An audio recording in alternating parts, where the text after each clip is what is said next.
বলো রিতা দিদির ব্যাপারে বলো। তো আলট্রা কভার করেছো? আলটা একবারই করেছি। হ্যাঁ, দেখি ফিলিংটা হলো কি? আচ্ছা 42 করে ফার্স্ট ফিলিং কি?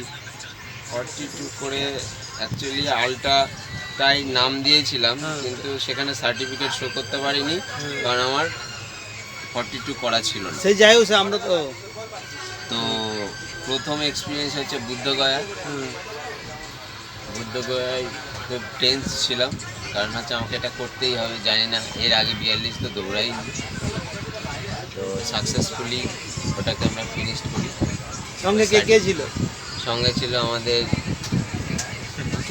দাদা, আমাদের স্মরণীয় বরণীয় স্পর্শকাতর দাদা। স্পর্শকাতর মানে স্পর্শে স্পিড বেড়ে যায়? সেটা হতে পারে, হয়ও। দীপক কুমার মাইতি, আমাদের মেন্টার বিপ্লব সরকার, মানে হেড মেন্টর আমাদের কোচ। সিনিয়র দাদা, সিনিয়র দিদি রীতা দি। তারপরে সার্টিফিকেট শো করি, তারপরে আলটা করার সুযোগ পাই আর কি। Very good.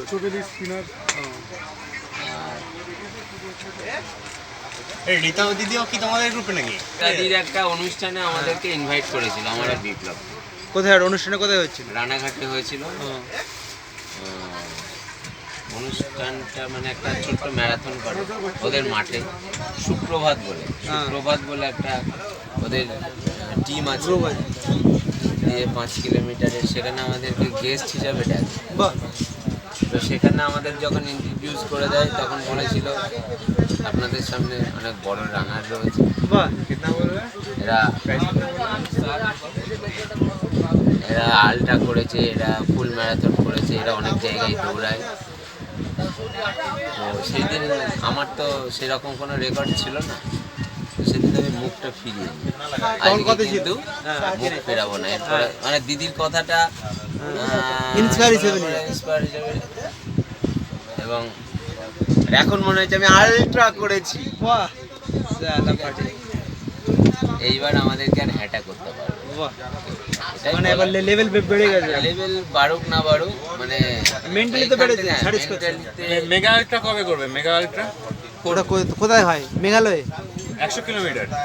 100 কোনো ওই তো 100 কিলোমিটার উপরে বসে আছে। 100 কিলোমিটার করেছে? হ্যাঁ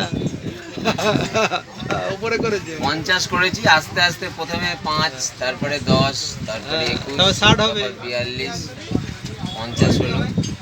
60 হবে, কালিম্পং যাবে। সময় বলে দেবে কোথায় কি করবো, আগে থেকেই বলছি না। কালিম্পং এ হয়।